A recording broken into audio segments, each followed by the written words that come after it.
근데 지난 설날 때 집에 이렇게 앉아있는데, 아마 이색, 한산희 씨 집안에서 이색 선생에 관해서 연구를 많이 하신 분 같은데, 그 자료를 좀 보내드린다고 해서, 물론 좋은 일이에요.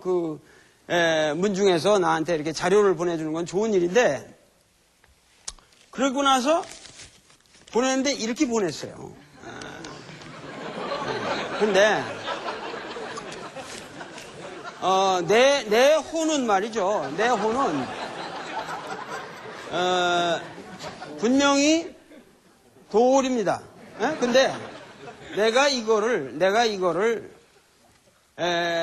돌이라는 의미로 썼다고 한다 할지라도 자기 조상을 나한테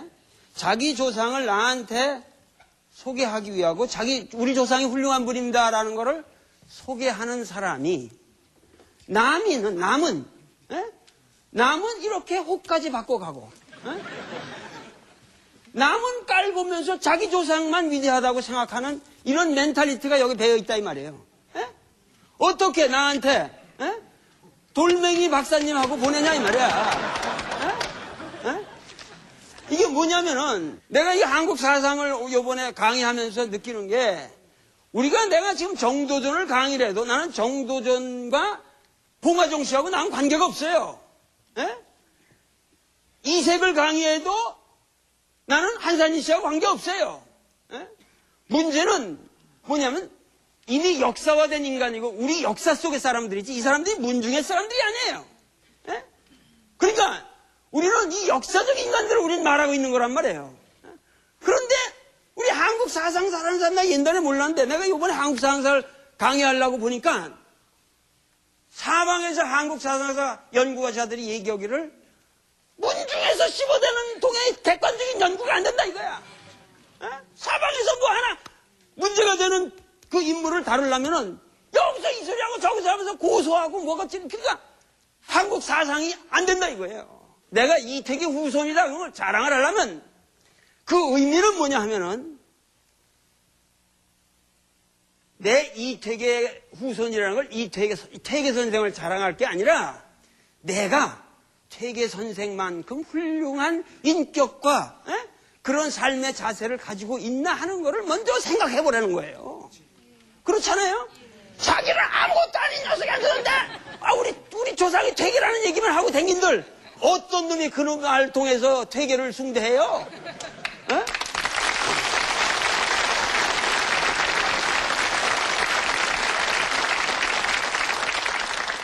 그러니까 우리 사회가 자기 잘난 것만 생각하지 말고 남이 잘난 것도 존중해 주자. 또 하나 문제가 뭐냐면 옛사람이 훌륭한 사람이라고 생각한다면 오늘날 이 땅에도 옛사람과 못지않은 훌륭한 사람들이 많이 살고 있다는 걸 아셔야 됩니다. 이거는 여러분들이 나를 올바르게 인지해달라는 얘기를 하는 얘기가 아니에요. 우리 주변에 얼마든지 과거에 우리 역사를 만들어간 것과 같은 그러한 기라성 같은 훌륭한 사람들이 정치가건 사상가든 예술가든 각 분야에 훌륭한 사람이 우리 시대에 같이 살고 있다는 것을 우리가 인식해야 됩니다.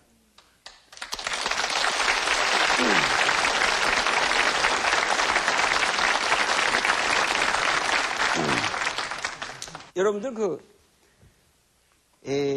정몽주라는 분 아세요? 정몽주. 응? 포은 선생. 정몽주 선생은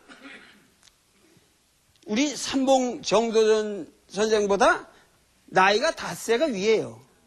닷새가 위에요. 그리고 이 정몽주라는 분은 삼봉보다도 아마 학덕적인 면에서 더 탁월한 면이 있어요.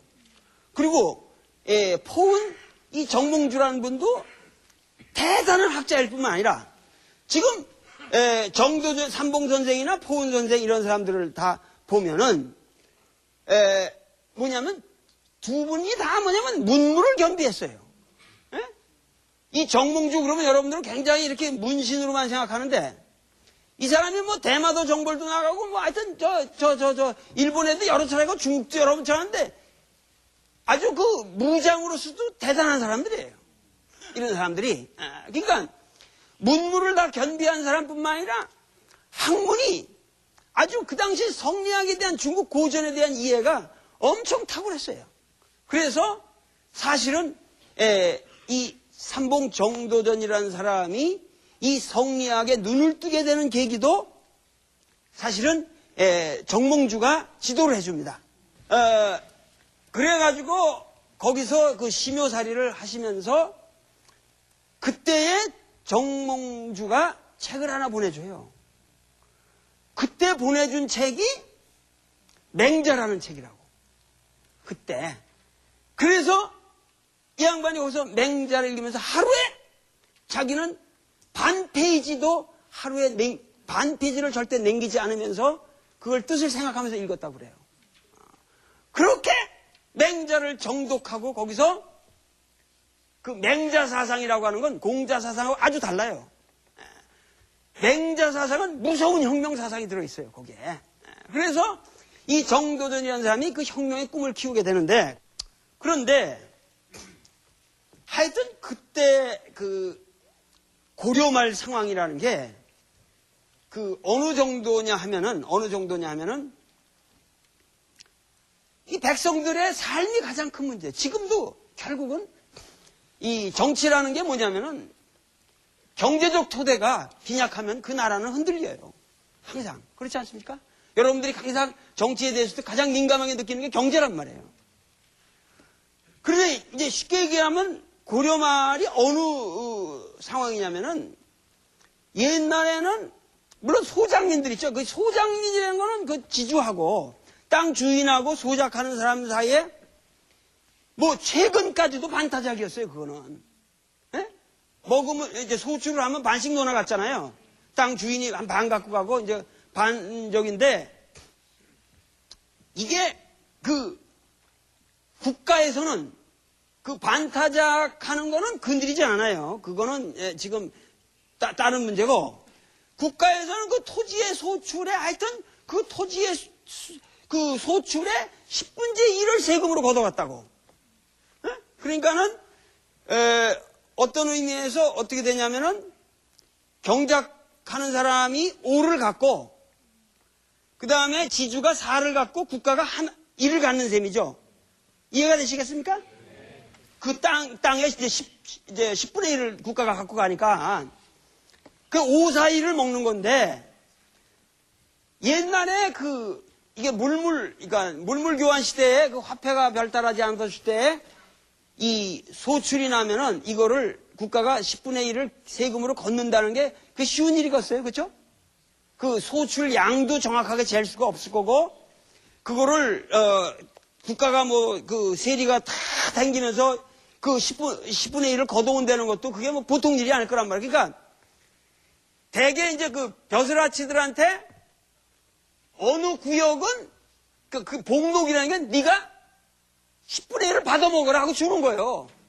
예? 그런데 문제는 그렇게 되면 괜찮은 거예요. 그래서 거기까지만 돼도 괜찮은데 그 사또가 예를 들면은 이제 그 현직에서 물러났다고 생각해 보세요.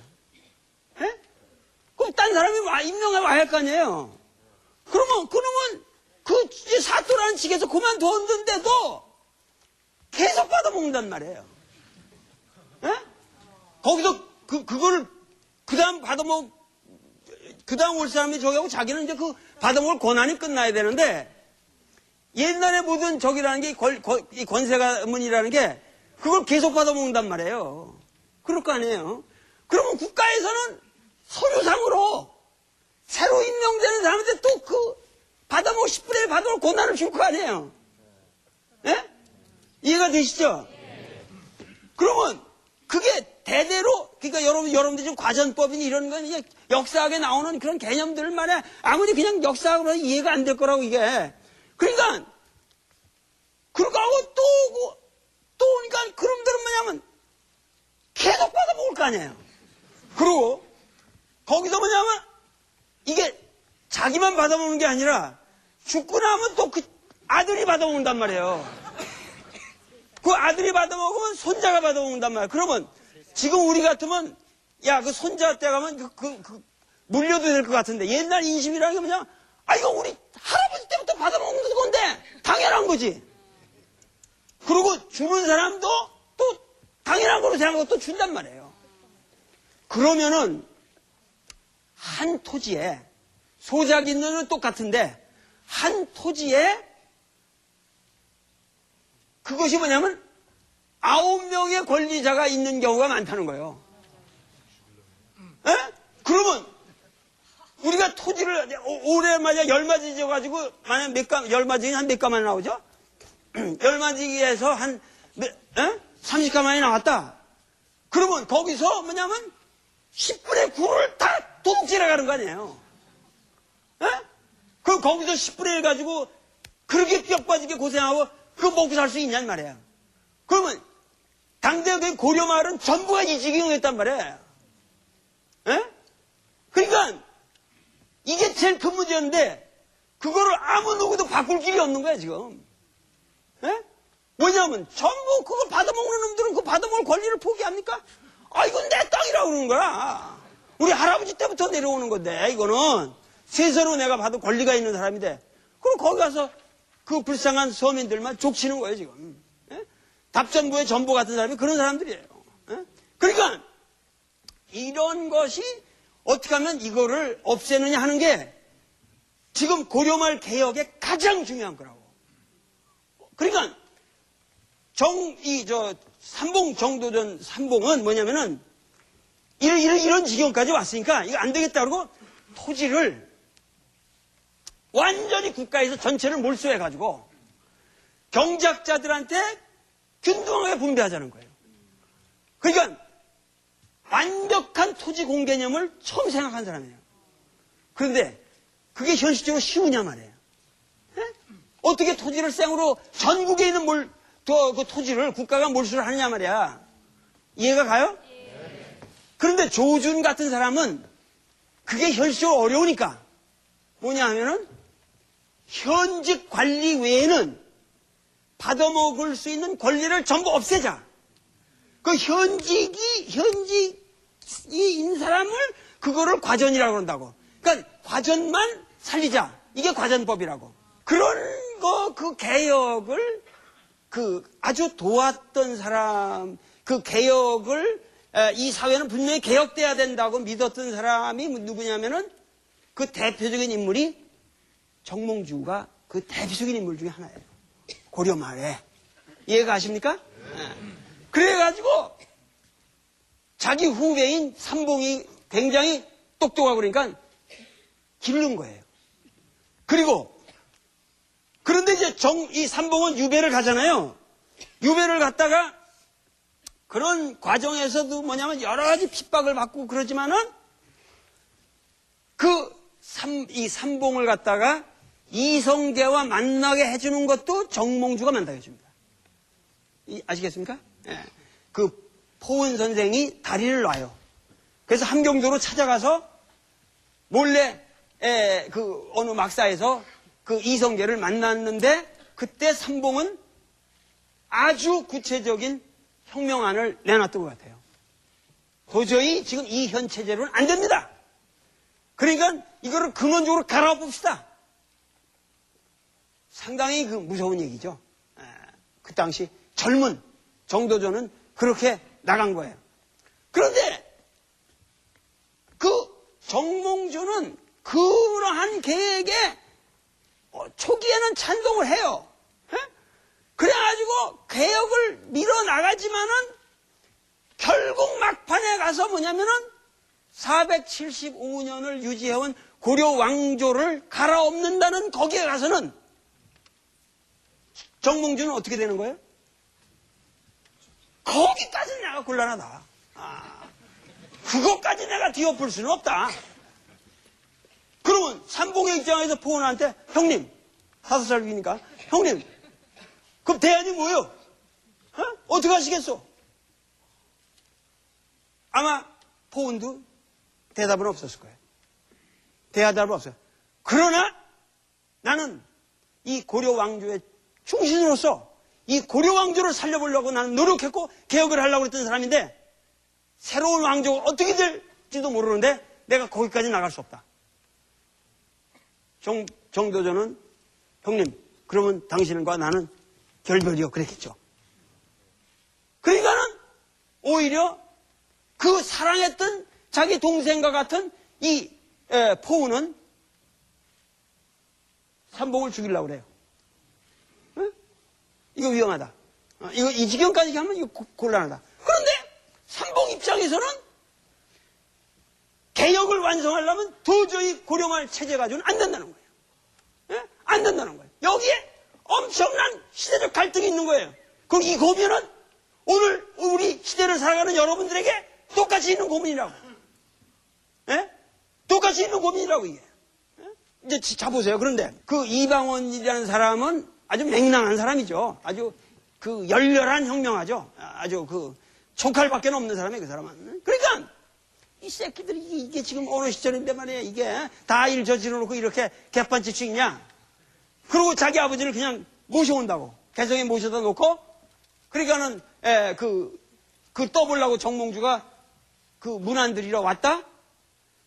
그 자리에서 하여가를 부르는 거 아니에요. 거기서 그 한 게 뭐죠? 이런들 어떠하리 저런들 어떠하리. 그래서 그 여차 역하여 뭐 여피 역하여 그래서 그게 어떠하냐는 게 하여 그 한문으로 돼 있기 때문에 그래서 하여가요 그게. 근데 그래서 이런들 어떠하리 저런들 어떠하리 뭐 만수한 드렁치기 뭐 얽혀진들 어떠하리. 그러니까 뭐 얽히고 살아가지고 살아남는 게 장땡이지. 새끼야 뭘 저 폼을 잡느냐. 입이 간 건데 하고 실을 던지잖아요. 그러니까는 정몽주가 거기서 뭐라고 그랬어요? 이 몸이 죽고 죽어 100번 고쳐주고 하고 나온 거 아니에요. 여기서 차신 사료 100번 갱 사료하고 그게 한문으로 원래 돼 있던 건 이제 우리가 시조로 부르는 건데 그래서 이 몸이 죽고 죽어 했단 말이에요. 그러고 나서 돌아오는데 이제 조영규라는 이제 그 똘마니를 시켜가지고 야 선주교 지나갈 때 너 밑에서 있다가 철퇴 들고 있다가 쳐서 죽여버려라. 근데 이제 이미 그 사태를 워낙 이성계 일파가 이미 구구는 기울어졌고 이미 장악을 했기 때문에 정몽주 자신도 그 시대가 이미 기울었을 때는 알죠. 그러나 이미 그 이방원의 그런 기세를 보고 이제 자기는 죽었구나 생각한 거예요.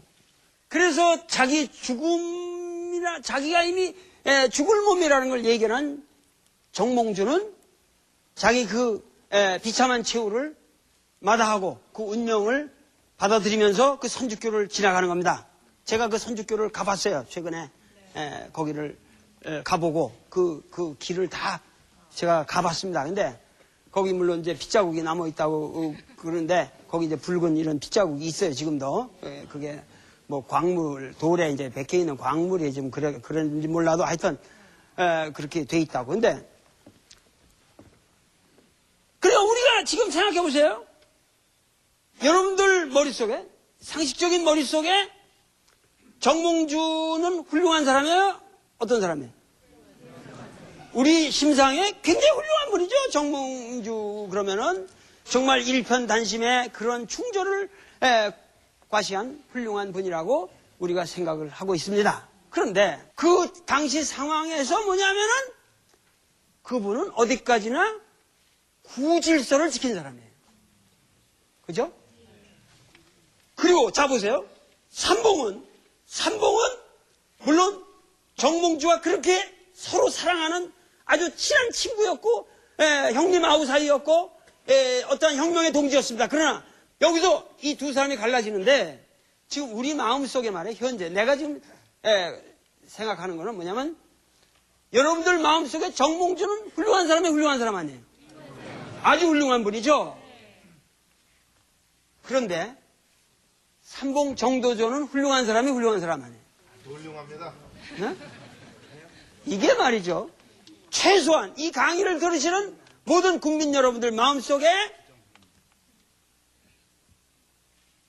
포은 정몽주가 사랑을 받는 것만큼 삼봉 정도전이 사랑을 받고 있습니까? 안 받고 있습니까? 그거는 못 받고 있으니까 확실하시죠? 이게 무슨 얘기냐 하면 이게 중요한 얘기예요. 그런데 자 보세요. 이게 아이러니가 있잖아요. 조선 왕조의 입장에서 본다면 정몽주는 반역자입니다.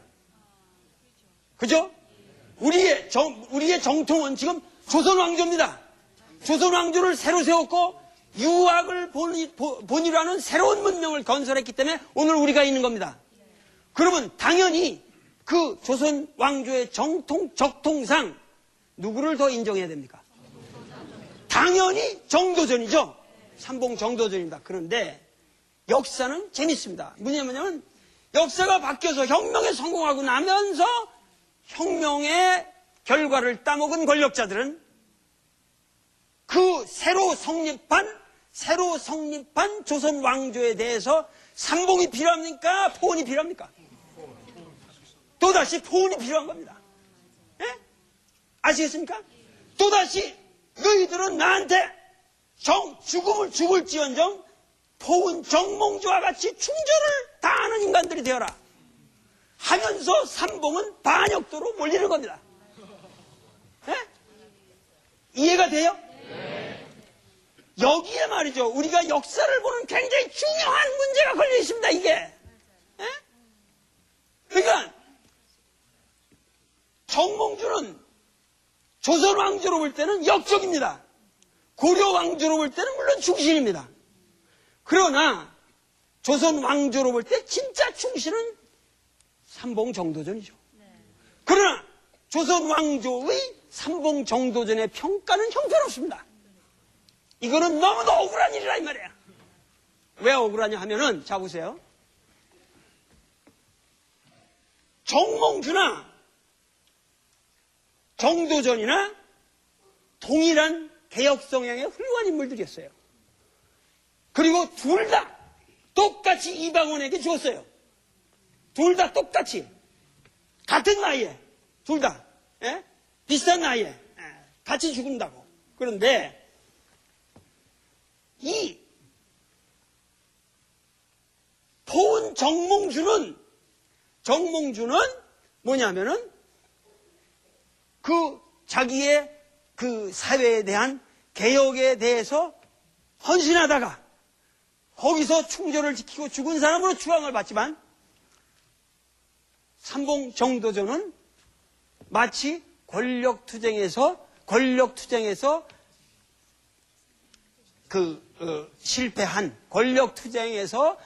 실패한 정객으로 전락해버리고 마는 겁니다.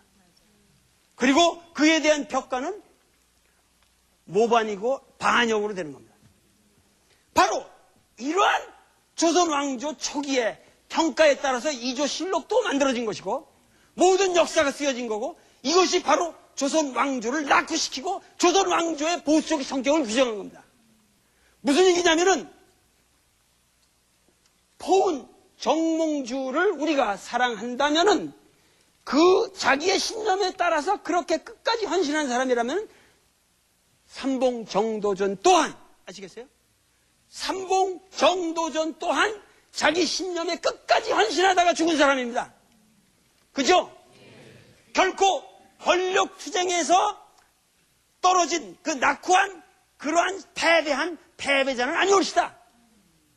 그러면 최소한 우리가 포은 정몽주를 사랑할 줄 안다면 그와 똑같은 마음으로 삼봉 정도전을 우리가 사랑해야죠. 그리고 인정해야죠. 그죠? 그의 혁명의 의지와 그의 국가에 대한 모든 사랑과 이 모든 역사의 정의감을 우리가 똑같이 인정해야 된다는 거야. 이해가 되십니까?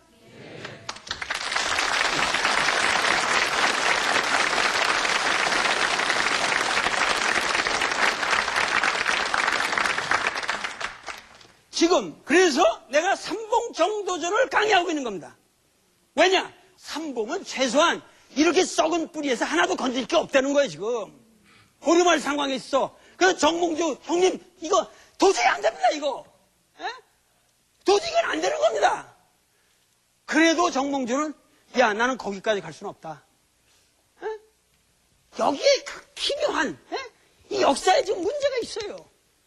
그러니까 오늘날 우리가 여러분 생각해 보세요. 이 정도전이라는 사람이 왜 이 정보이라는 이 책을 경국대전이라는 게 나중에 이 사람이 조선 경국전을 썼고 성종때 경국대전에게 만들어서 조선 범준이 만들어지는데 경국대전에는 이 삼봉의 조선 경국전과 같은 철학이 빠져 있어요. 거기는 그 새끼들이 전부 다스리기 위해서 이미 해쳐먹으려고 국민들을 괴롭히기 위한 법제적인 것만 자세하게 해놨을 뿐이에요. 철학이 빠져 있어요. 근데 이 정도전의 조선 경국전은 전혀 달라요. 여기 철학이 있어요. 철학이.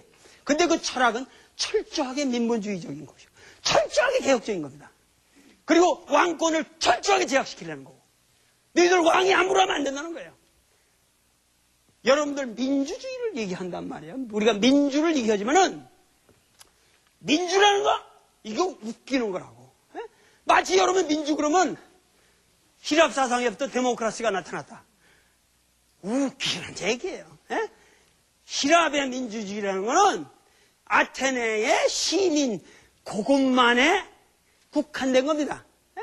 이 플라톤의 폴리테이아라는 국가론이라는 걸 보시면은 거기 빌락스 수호자 그리고 에피쿠로이 거기에 보조자 그리고 뭐 호이플로이 그래가지고 다중 해가지고 세 계급이 나오는데 그 세 계급 밑에는 광범위한 노예가 전제되어 있어요. 노예는 데모크라시라는 말에서 싹 빠지는 거예요. 그러니까 그건 데모크라시도 아니라고 오늘 개념으로 말한다면 아시겠어요? 그리고 그러나 우리 동양 사상에 있어서 민주를 말한다면 훨씬 더 유교라든가 공자라든가 맹자라는 사람들의 사상은 이미 민주주의를 말한다면 세계에서 가장 어드밴스된 철학들이란 말이에요, 이게. 네? 공자의 민의 개념에는 노예가 없습니다. 유교무리라고 그랬어요.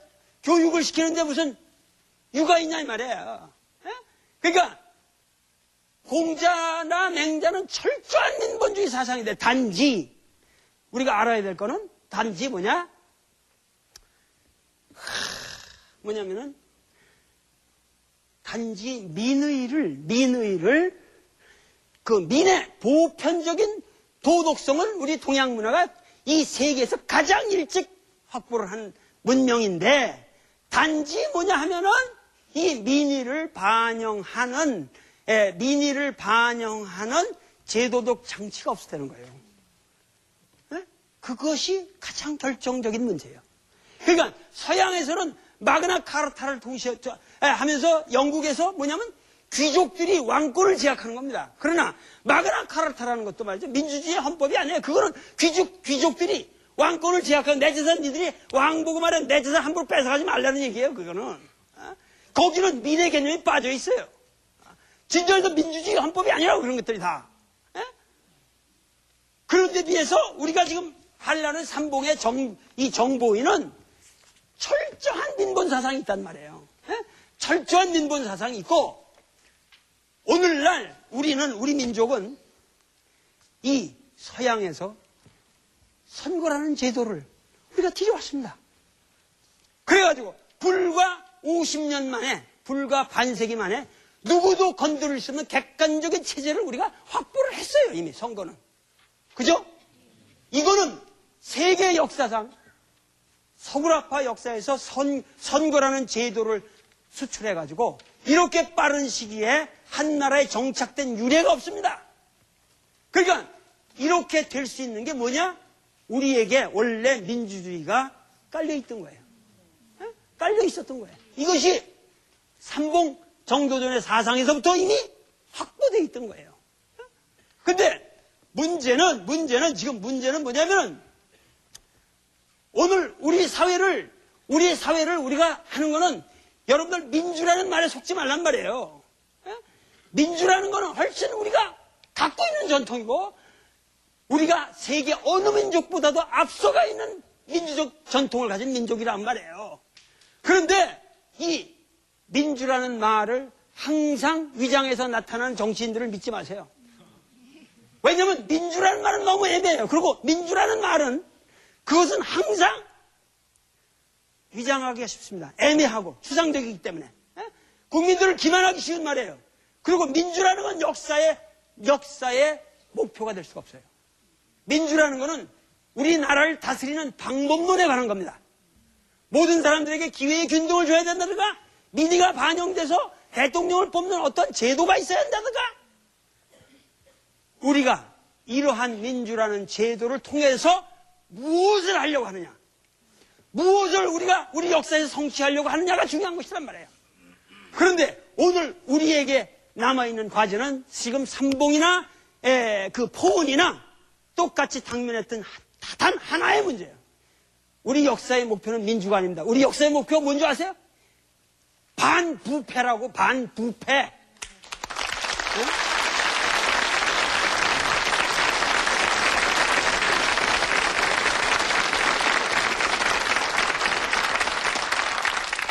우리 사회에 만연되어 있는 이 무서운 부패를 우리가 뽑아야 됩니다, 지금. 예? 그것이 지금 삼봉이 외치는 거예요. 예? 이거는 지금 뿌리를 뽑아야 돼요, 지금. 예? 이게 무슨 말씀인지 아세요? 예? 뭐냐면은 여태까지 우리 역사는 여러분들이 모르는 가운데 구한말로부터 얼마나 우리가 구한말이 썩은 역사인지 아십니까? 그런데 해월 전쟁 같은 사람들 보국안민이라고, 동학이 외친 게 보국안민, 보국안민, 보국안민. 예? 이 보국안민이라는 게, 보국안민이라는 걸 많은 사람들이, 예? 많은 사람들이 말이죠. 보라는 건 무슨 나라를 보호해서 백성을, 예? 편안하게. 동학에서는 이런 말 쓰질 않았어요. 이게 나라를 보호한다는 게 아니라 이 사람들이 보국하면 반드시 이자를 썼는데, 보라는 게 뭐냐면, 이 보라는 게, 보라는 건 정야라고 그랬다고, 정야. 바르게 하는 것이라는 거예요. 틀린 거를, 부패를 썩은 거를 패내야만, 그릇된 거를 바르게 해야만, 나라의 썩은 거를 바르게 해야만 백성이 편안해진다고요.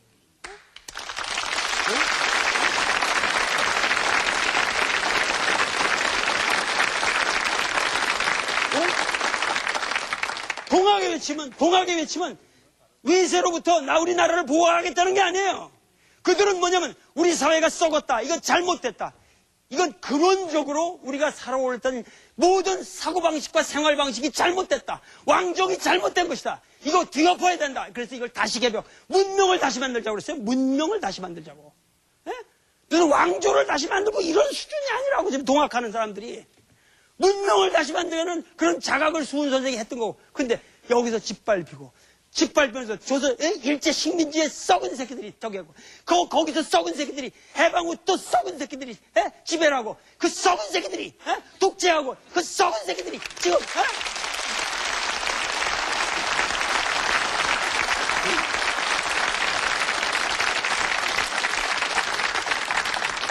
이 썩은 뿌리를 근원적으로 갈아엎자는 거예요. 그러니까 지금 삼봉이 여러분들 고려 왕조를 무너뜨리고 조선 왕조를 세운 거나 마찬가지로 지금 우리는 20세기에 조선을 무너뜨려야 한단 말이에요, 이걸. 20세기라고 하는 조선을 무너뜨려야 한단 말이에요, 이거를. 그리고 21세기 새로운 나라를 만들어야 한단 말이에요. 지금 우리가 앞으로 총선이 오죠.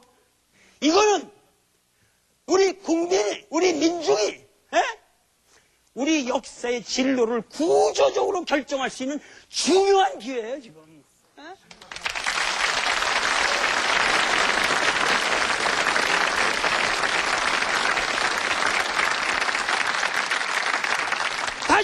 다시 한번 얘기합니다. 우리 역사의 목표는 민주가 아니에요. 그런 말에 혼동하지 마세요. 우선 반부패 썩은 거 도려내자, 이거야. 우리나라에서 여러분들 여기 장사하시는 분 있죠? 세상에 지금 현실적으로 우리나라처럼 장사하기가 힘든 나라가 없어요. 왜? 다 썩었기 때문에. 다 뜯겨먹기 때문에. 와서 다 괴로움을 당하기 때문에. 이게 도무지 우리가 말은 겉으로 근사해도 이게 아주 썩어 골마 터진 나라입니다, 지금 이게. 에?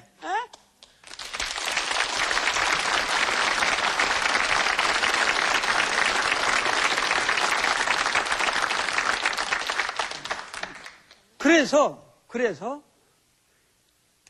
이 정도전은 끝까지 타협이 안 됐던 겁니다. 그리고 조선 왕조를 만들었던 겁니다.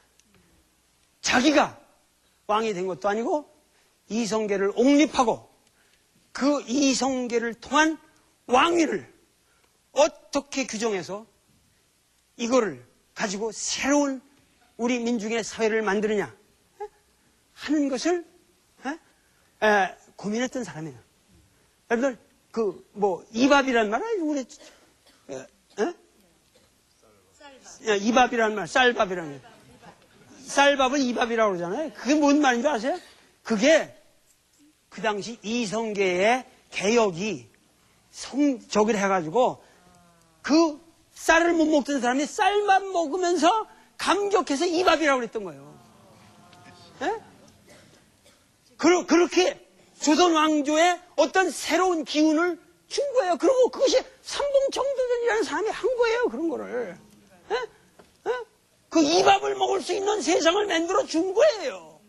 예? 그러니까 지금 우리 역사도 지금 그러한 변혁의 전기가 필요한 것이라 그 말이에요. 지금. 예? 변화의 전기가 필요한 것이라 이 말이에요. 그러니까 여기서 지금 우리 젊은이들이나 모든 사람들이 지금 정신 따라야 한다고. 정신 차려야 한단 말이에요. 지금. 예? 그러니까 그래서 정도전은 뭐냐면은 처음에 조선 경국전을 쓰면서 이 정보위라는 철학적인 정치 철학의 대태제를 내걸고 있는 겁니다. 자, 여기에 제일 처음에 나오는 말이 말이죠.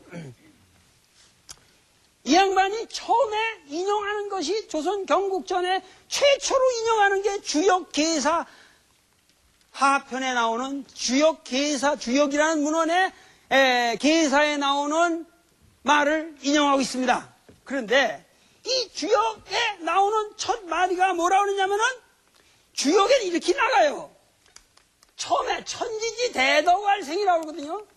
천지지 대덕활생하고 그 다음에 하는 말이 성인지 대보활 성인지 대보활위 그 다음에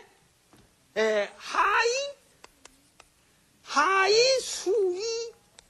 수위활인 그 다음에 하이 취활제 이렇게 되어 있단 말이에요. 그런데 이 주역에는 말이죠. 천지의 대덕은 말해서 그것이 생이라 하고 이 우리가 살고 있는 우주 천지의 위대한 덕성이라는 뭐냐? 모든 것을 생하게 하는 데 있다 이 말이에요. 여러분들 길거리 지나가면서 이 산천 조목을 보세요. 내비로 둬도 천지는 항상 생명을 부여합니다. 모든 것이 생하도록 하지 죽이지 않아요. 우리 인간들처럼 서로 죽이려고 그러질 않아요. 그렇잖아요. 우리가 씨앗이 하나 떨어져도 어떻게 하면 천지는 그걸 살려서 싹을 틔울까를 생각합니다. 이게 천지의 마음이에요. 아시겠습니까? 인간의 마음이라는 건 서로 죽이고 서로 미워하고 서로 죽이려고. 그런데 천지지 대덕할 성이야. 그러니까 그런데 뭐냐면 천지의 대덕이라고 하는 것은 그렇게 어떤 생명력이 있는 건데 성인의 대보라고 하는 인간 세상을 다스리는 성인의 가장 큰 보배는 뭐냐? 그가 존엄한 위를 가지고 있기 때문이라는 거예요. 그렇잖아요? 왜 대통령이 우리가 옛날에 군주가 위대합니까? 대통령이라는 거 벗어나면 아무것도 아니에요. 그런데 대통령이라는데 우리가 대통령이라는 한 사람을 만드는 동시에 거기에 위가 생기는 거예요. 위.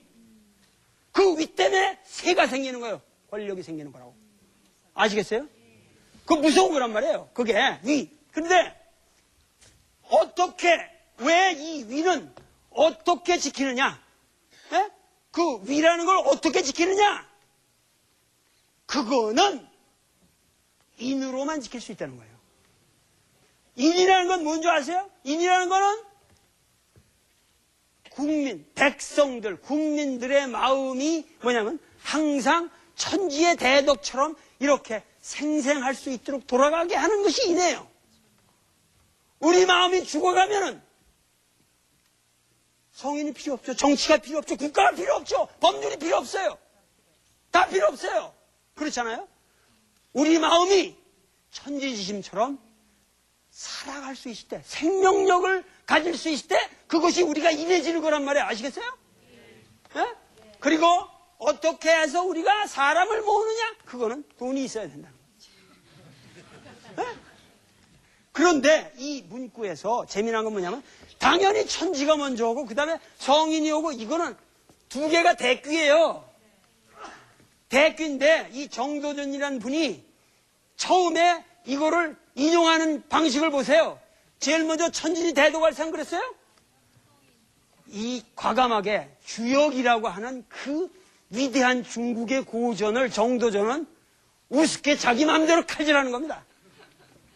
거기서 감히 과거에 이러진 못해요. 근데 정도전은 그렇게 기계가 있는 사람이에요. 딱 뭐냐면 내가 말하는 건 지금 천지가 아니다 이 말이야. 내가 지금 말하는 조선 왕조의 문제는 바로 성인이다 이 말이야. 우리가 1차적으로 내가 혁명을 하려는 것은 어떻게 우리가 사는 우리 조선 왕조를 바르게 건국하느냐 하는 문제다 그거야. 그러려면 천지보다 성인이 먼저 와야 된다.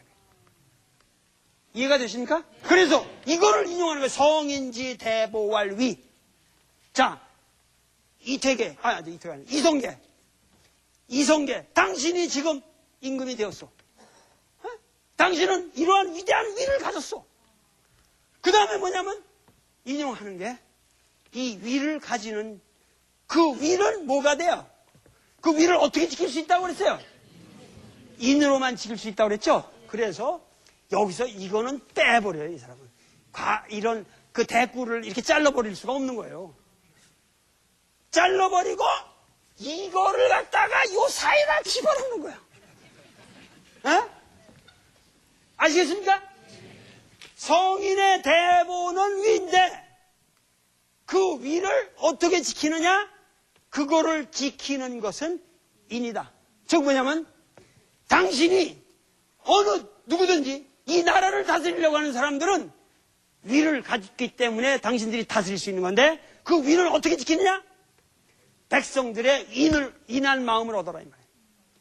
이 백성들의 인을 보장하는 방법은 어떠하냐? 그것은 바로 천지의 대덕과 같은 마음을 네가 갖는 것이다.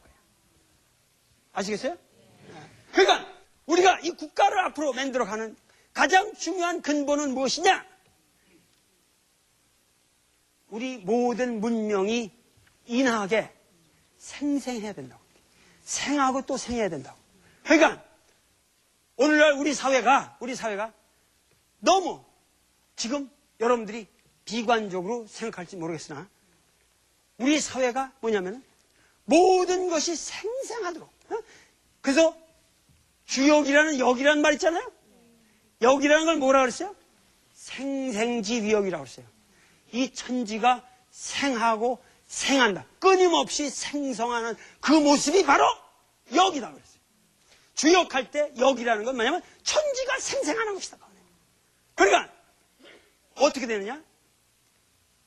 바로 우리를 다스리는 민을 다스리는 자의 마음도 생생해야 되고 그렇죠. 새로 태어나고 끊임없이 뭐를 산출해야 되고 백성들의 마음도 끊임없이 생생해야 되고 그 두 양자가 살고 있는 천지라고 하는 이 모든 대자연의 환경도 끊임없이 생생하는 그러한 모든 생생을 돕는 방향에서 국가가 이루어져야 된다.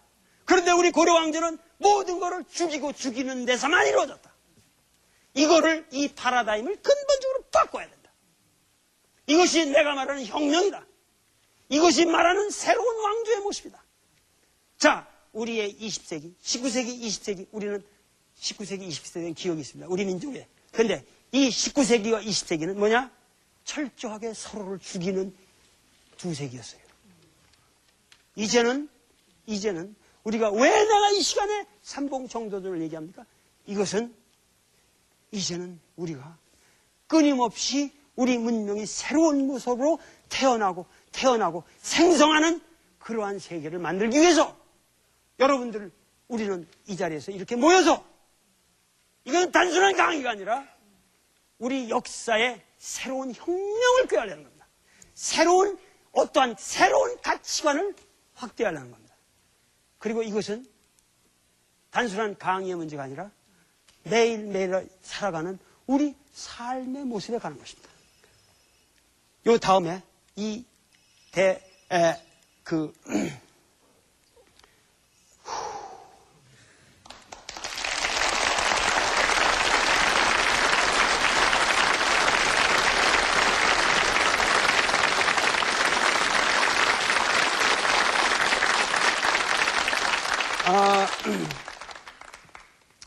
이제 정보위, 이 조선 왕조의 헌법이 어떻게 만들어졌나, 이것을 다음 시간에 계속해서 강의 드리겠습니다. 단지 제가 너무 한 시간에 여러분들에게 전달할 수 있는 내용이 너무 많은 데 비해서 시간이 부족하다는 게 참 한스럽습니다.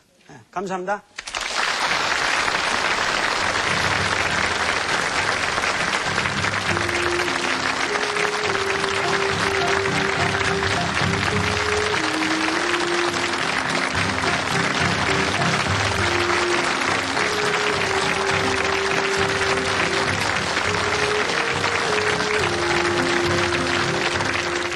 유배를 갔다가 그런 과정에서도 뭐냐면 여러 가지 핍박을 받고 그러지만은 이 삼봉을 갖다가 이성계와 만나게 해주는 것도 정몽주가 만나게 해줍니다. 아시겠습니까? 예. 그 포은 선생이 다리를 놔요. 그래서 함경도로 찾아가서 몰래 어느 막사에서 그 이성계를 만났는데, 그때 삼봉은 아주 구체적인 혁명안을 내놨던 것 같아요. 도저히 지금 이 현 체제로는 안 됩니다. 그러니까 이거를 근원적으로 갈아봅시다. 상당히 무서운 얘기죠. 그 당시 젊은 정도전은 그렇게 나간 거예요. 그런데 정몽주는 그러한 계획에 초기에는 찬동을 해요. 그래가지고 개혁을 밀어나가지만은 결국 막판에 가서 뭐냐면은 475년을 유지해온 고려 왕조를 갈아엎는다는 거기에 가서는 정몽주는 어떻게 되는 거예요? 거기까지는 내가 곤란하다. 그것까지 내가 뒤엎을 수는 없다. 그러면 삼봉의 입장에서 포원한테, 형님, 5살 위니까, 형님, 그럼 대안이 뭐예요? 어떻게 하시겠어? 아마 포은도 대답은 없었을 거예요. 대답은 없어요. 그러나 나는 이 고려 왕조의 충신으로서 이 고려 왕조를 살려보려고 나는 노력했고 개혁을 하려고 했던 사람인데, 새로운 왕조가 어떻게 될지도 모르는데 내가 거기까지 나갈 수 없다. 정도전은, 형님, 그러면 당신과 나는 결별이요, 그랬겠죠. 그러니까는 오히려 그 사랑했던 자기 동생과 같은 이 포우는 삼봉을 죽이려고 그래요. 응? 이거 위험하다. 이거 이 지경까지 가면 이거 곤란하다. 그런데 삼봉 입장에서는 개혁을 완성하려면 도저히 고려말 체제 가지고는 안 된다는 거예요. 예? 안 된다는 거예요. 여기에 엄청난 시대적 갈등이 있는 거예요. 그럼 이 고민은 오늘 우리 시대를 살아가는 여러분들에게 똑같이 있는 고민이라고. 예? 똑같이 있는 고민이라고, 이게. 예? 이제 자 보세요. 그런데 그 이방원이라는 사람은 아주 맹랑한 사람이죠. 아주 열렬한 혁명하죠. 아주 촉할밖에 없는 사람이에요, 그 사람은. 그러니까 이 새끼들이 이게 지금 어느 시절인데 말이야, 이게 다 일 저지러 놓고 이렇게 개판치 찍냐. 그리고 자기 아버지를 그냥 모셔온다고. 개성에 모셔다 놓고, 그러니까는, 떠보려고 정몽주가 문안드리러 왔다? 그 자리에서 하여가를 부르는 거 아니에요. 거기서 한 게 뭐죠? 이런들 어떠하리, 저런들 어떠하리, 에? 그래서 그 여차 역하여 뭐 여피 역하여 그래서 그게 어떠하냐는 게 하여 그 한문으로 돼 있기 때문에 그래서 하여가요 그게. 그런데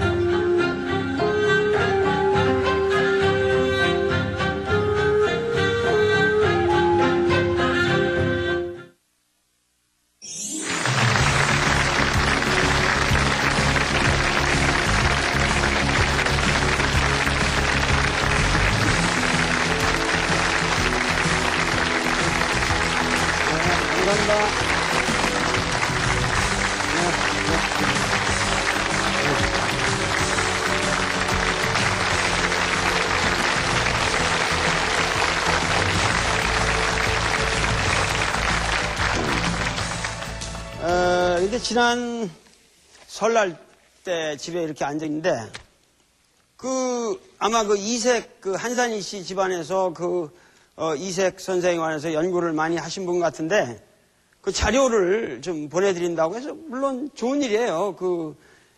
문중에서 나한테 이렇게 자료를 보내주는 건 좋은 일인데, 그러고 나서 보냈는데 이렇게 보냈어요. 근데, 내 호는 말이죠. 내 호는, 분명히 돌입니다. 근데 내가 이거를, 돌이라는 의미로 썼다고 한다 할지라도 자기 조상을 나한테 소개하기 위하고 우리 조상이 훌륭한 분입니다라는 거를 소개하는 사람이 남은 이렇게 호까지 바꿔가고, 남은 깔보면서 자기 조상만 위대하다고 생각하는 이런 멘탈리티가 여기 배어 있다 이 말이에요. 어떻게 나한테 돌멩이 박사님하고 보내냐 이 말이야. 이게 뭐냐면은 내가 이 한국 사상을 요번에 강의하면서 느끼는 게, 내가 지금 정도전을 강의를 해도 나는 정도전과 봉화정 씨하고 나는 관계가 없어요. 이색을 강의해도 나는 한산희 씨하고 관계없어요.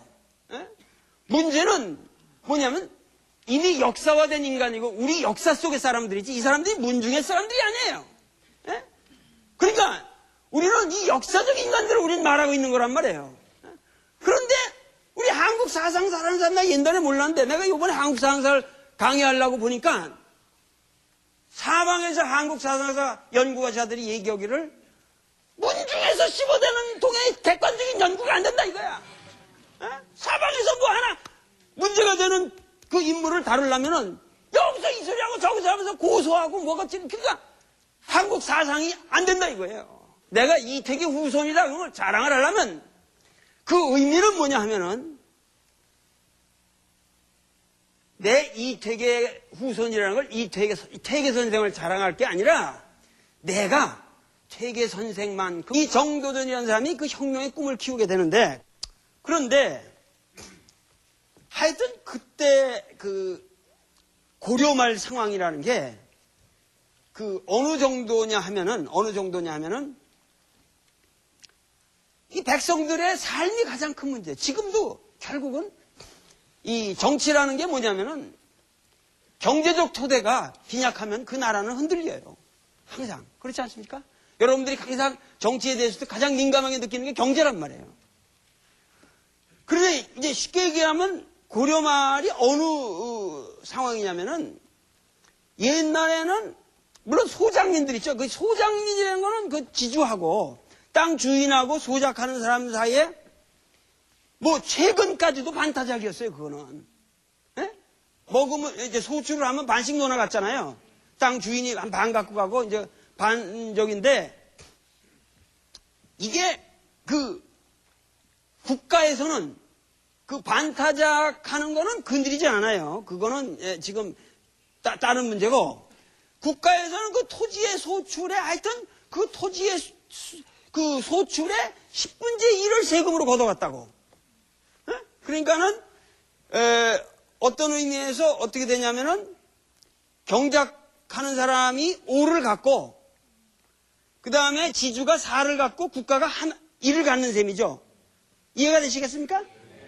그 땅에 이제 10분의 1을 국가가 갖고 가니까 그 5, 4일을 먹는 건데 옛날에 이게 그러니까 물물 교환 시대에 그 화폐가 별달하지 않던 시대에 이 소출이 나면은 이거를 국가가 10분의 1을 세금으로 걷는다는 게 그 쉬운 일이겠어요. 그렇죠?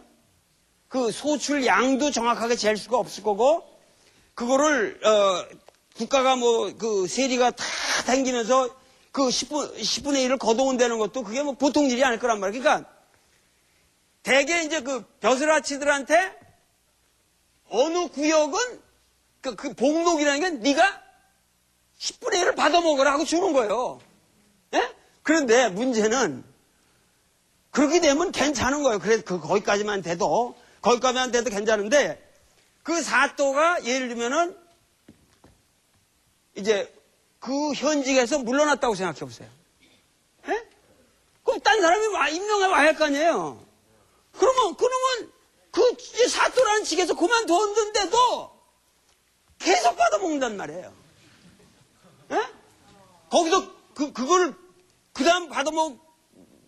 다음 올 사람이 저기하고 자기는 이제 그 받아먹을 권한이 끝나야 되는데 옛날에 모든 적이라는 게 이 권세가문이라는 게 그걸 계속 받아먹는단 말이에요.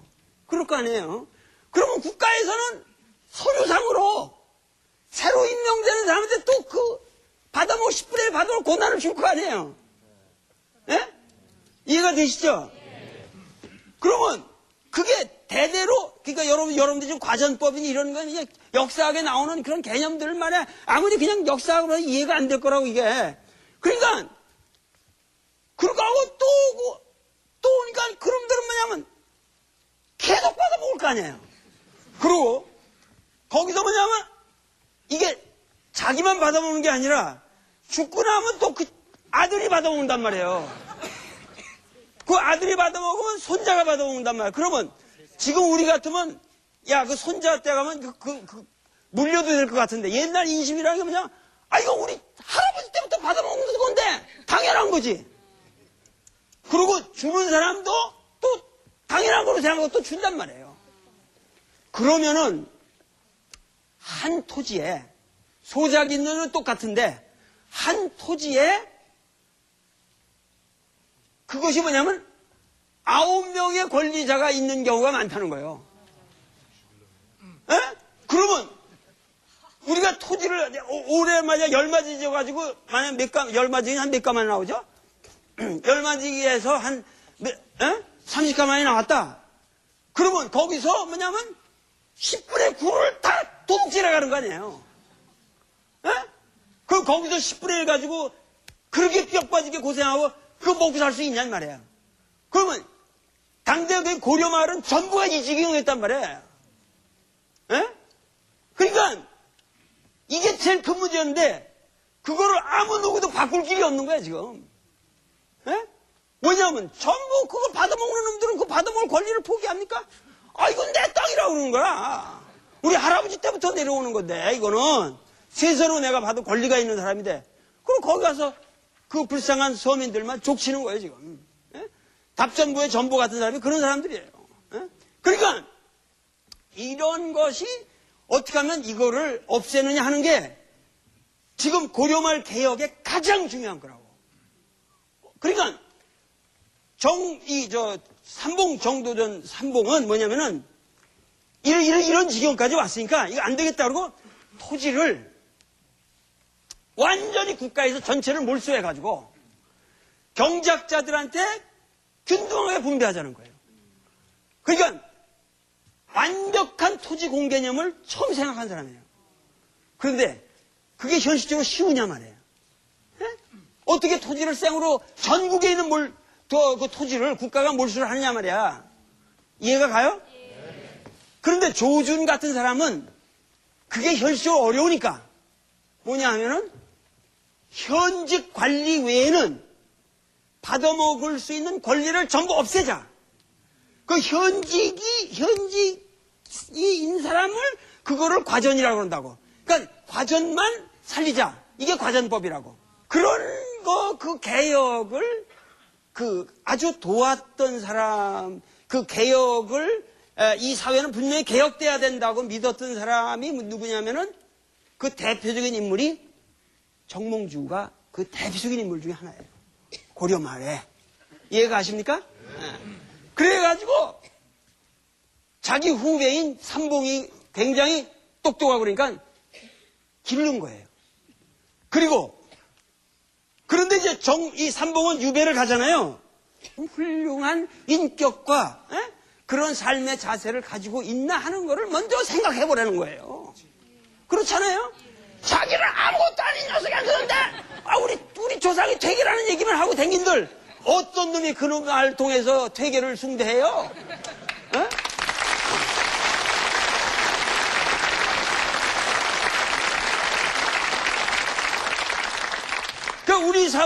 우리 사회가 자기 잘난 것만 생각하지 말고 남이 잘난 것도 존중해 주자.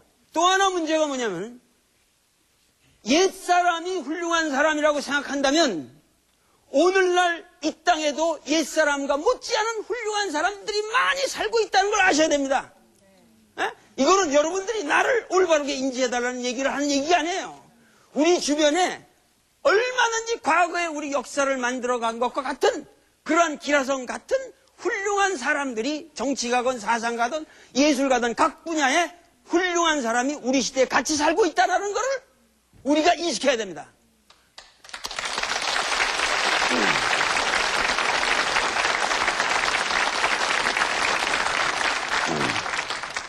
여러분들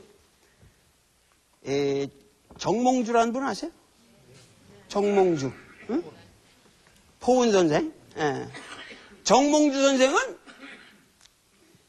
우리 삼봉 정도전 선생보다 나이가 닷새가 위에요. 닷새가 위에요. 그리고 이 정몽주라는 분은 삼봉보다도 아마 학덕적인 면에서 더 탁월한 면이 있어요. 그리고 포은 이 정몽주라는 분도 대단한 학자일 뿐만 아니라 지금 정도전 삼봉 선생이나 포은 선생 이런 사람들을 다 보면은 뭐냐면 두 분이 다 뭐냐면 문물을 겸비했어요. 이 정몽주 그러면 여러분들은 굉장히 이렇게 문신으로만 생각하는데 이 사람이 뭐 대마도 정벌도 나가고 뭐 하여튼 일본에도 여러 차례 가고 중국도 여러 번 차는데 아주 그 무장으로서도 대단한 사람들이에요. 이런 사람들이. 그러니까 문물을 다 겸비한 사람뿐만 아니라 학문이 아주 그 당시 성리학에 대한 중국 고전에 대한 이해가 엄청 탁월했어요. 그래서 사실은 이 삼봉 정도전이라는 사람이 이 성리학에 눈을 뜨게 되는 계기도 사실은 정몽주가 지도를 해줍니다. 그래가지고 거기서 그 심요살이를 하시면서 그때의 정몽주가 책을 하나 보내줘요. 그때 보내준 책이 맹자라는 책이라고. 그때.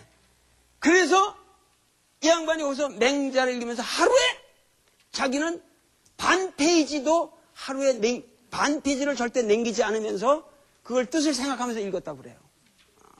그렇게 맹자를 정독하고 거기서 그 맹자 사상이라고 하는 건 공자 사상하고 아주 달라요. 맹자 사상은 무서운 혁명 사상이 들어있어요, 거기에. 그래서